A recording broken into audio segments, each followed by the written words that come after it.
Welcome to week 2 of 5 Utah questions featuring Deseret News beat writer Dirk Facer. To recap the previous week, the Utes defeated Idaho State 56-14. They now face Fresno State this Saturday. Dirk, thanks again for joining us. Good to be with you, and it's too bad we don't get those 3.5 hours from last Thursday back in our lives. That is so true. Well, let's start with Kaelin Clay. That's the best way to start off 5 questions this week. Clay just dazzled in his Utes debut last week.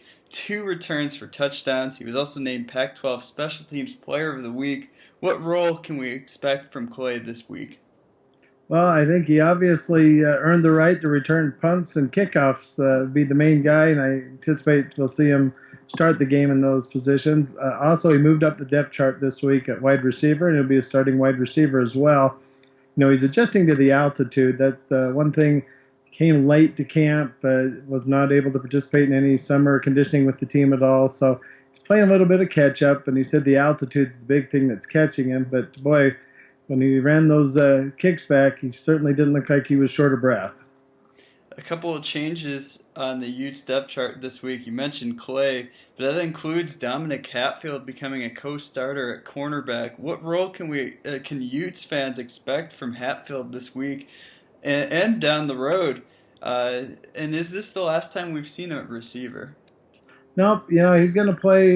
He's going to participate in all 3 phases throughout the season. That's the plan right now, anyway, unless he really shines and takes over a position at cornerback. But they like his skills at wide receiver as well, and they like him as a gunner on special teams. So the plan right now is to utilize him in all 3. You know, it's going to depend on personnel, injuries, and things like that, whether he sees more time at wide receiver or at cornerback.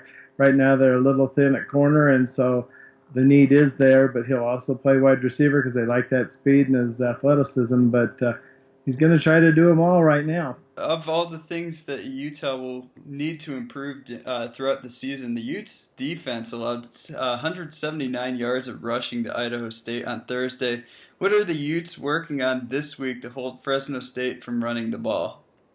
You know, they're really concerned about the gaps and things like that. You know, 68 of those rushing yards came in the first quarter. After that, the Utes only allowed 111 yards rushing over the final 3 quarters. So, you know, things did get better as the game progressed. You know, there's a variety of factors that may have gone into that early lapse. You know, the fact that Idaho State's quarterback had set a record last year for passes attempted, not completed, but attempted. So they obviously like to chuck the ball around. And, you know, in a game like that where a Big Sky team takes on a Pac-12 team, you had to think Idaho State was thinking, you know, they know we're going to throw the ball. Let's maybe throw a curveball and run the ball at them. And then the fact that Utah's linebackers, you know, Jason Whittingham and Jared Norris did not see any contact in fall camp just because of the fact that they're so thin at linebacker, probably played a role and was a variable in all this. And then the fact that you know, Utah has no life without Trevor Riley. You know, Nate Orchard on one end, and then Hunter Demick getting his first opportunity on the other side. They had some new guys in the interior. You can go on with the excuses or whatever, but the fact is Idaho State did a good job moving the ball downfield, rushing in the first quarter, and Utah tightened it up. But, you know, they're working on that. Kyle Whittingham said yesterday at his press conference that irked him more than anything, that they gave up so many rushing yards. So that's a point of emphasis this week, but I don't think there's any need to panic. I think things improved as the game went on. There were a lot of variables there, and I look for that to improve. And especially when you got a guy like Nate Orchard, who only played half a game, out there for the whole game.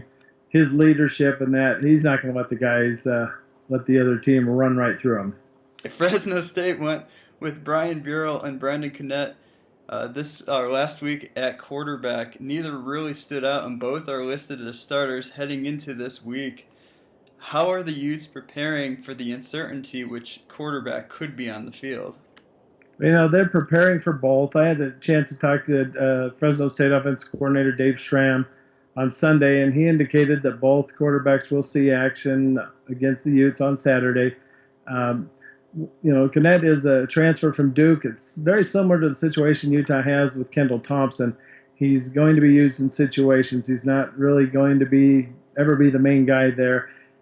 He's coming to a new system. He's not real familiar with the Fresno State system. It's complete opposite of what he ran at Duke. So he'll be used in situations, and they're preparing for both.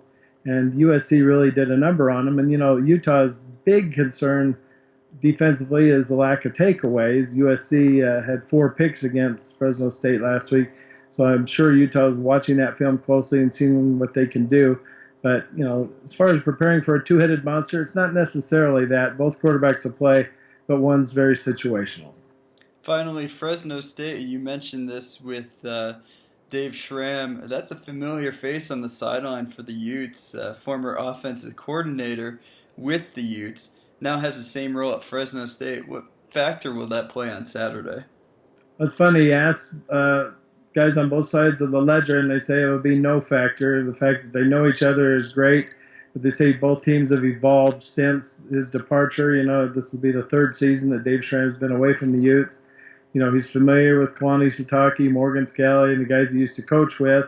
Vice versa, they're familiar with Dave Schramm a little bit, but Fresno State does not run the same offense that Utah did when Schramm was here, and Utah's defense has evolved a little bit. So the fact that they know each other's tendencies as far as coaching is one thing, but both sides are saying it really comes down to the players, and you strategize against players rather than coaches, and that's what it comes down to. And I believe Coach Whittingham said a complete non-factor.